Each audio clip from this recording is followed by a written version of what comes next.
ChefXChange, the floor is yours. Let's do this, guys. Thank you very much. Thanks everyone for being here. Judges, I think I'm the last one, so the torture, or I hope not the torture, is soon over.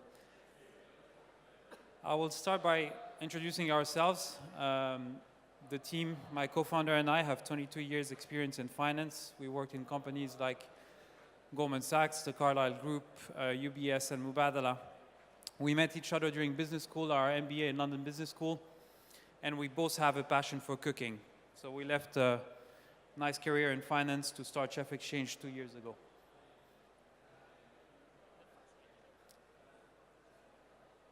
The rest of the team, we wouldn't have done it without them. We do come with great expertise in finance, but we started a tech company and a marketing company. None of us had this experience. We have great community managers in every city we're in. We have a head of marketing, digital marketing, and obviously a tech team behind the product. So what do we do and who we are? Very simple. Airbnb, Uber, everyone knows these guys. We're basically an online marketplace for private chefs to come and cook at your home. We have professional chefs, we have apprentice chefs, and we have amateur chefs.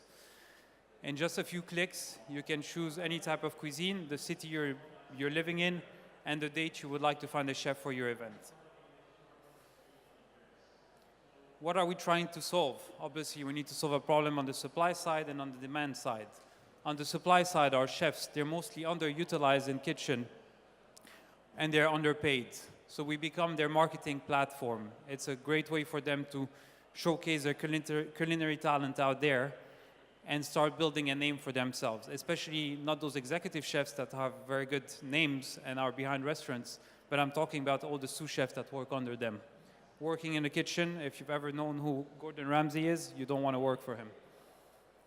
What are we trying to solve for the foodies? We're creating a false alternative to all the dining options out there. You can either cook yourself at home if you're a good cook, you can eat out in a restaurant, and you can order in, which is usually delivery, catering, sometimes healthy, other times very unhealthy. So we create that false alternative, which is better convenience and hassle-free. So how does it work? In just a few simple clicks, you search and you browse for the type of cuisines you want, the city you live in, and the date. You message the chef directly through our messaging platform. You agree on the menu. You pay with your credit card. The chef shows up at your door with the ingredients, the utensils he needs to cook in your kitchen. He serves. He cleans up the kitchen, which is the best part for everyone. And he leaves you with a spotless kitchen. The next day, you leave a review on his profile for other people to see how good he rates. And we transfer directly the money to our chef. How do we make money? We charge a 15% commission fee on the chef side and a 3% commission fee on the foodie side.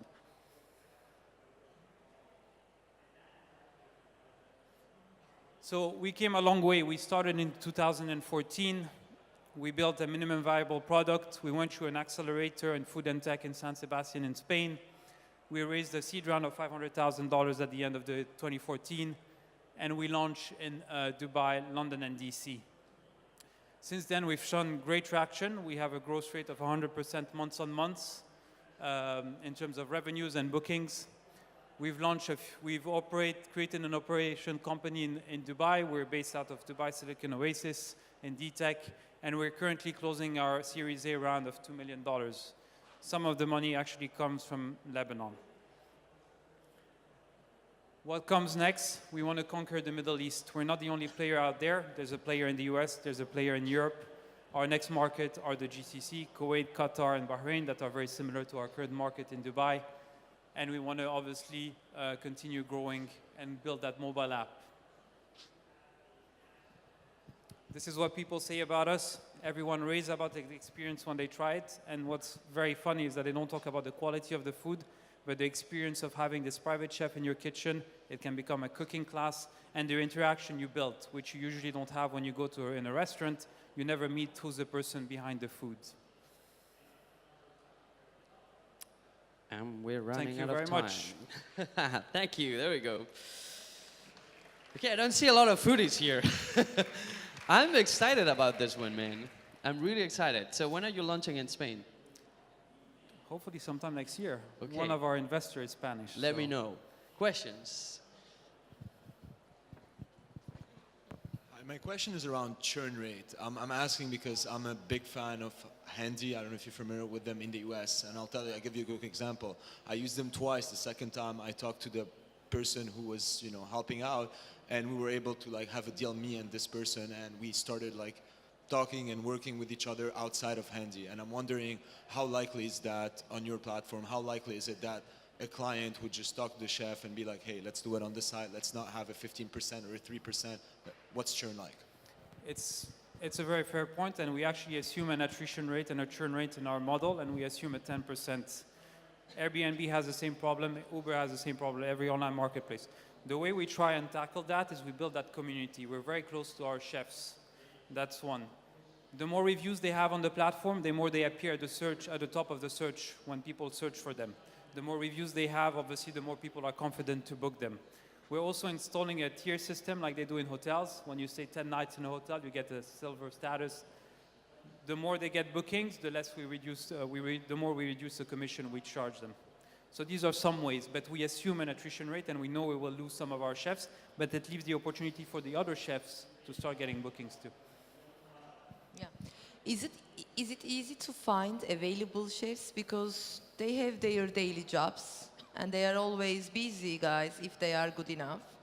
And how do you find available freelancer type of chefs? So we have around 500 chefs subscribed on the platform. 100 of them are already active, which means we've approved them. A lot of them, like you said, work in the restaurants, but they basically block their availability the days they're not available. Some of them are quitting their job just to work on ChefXChange.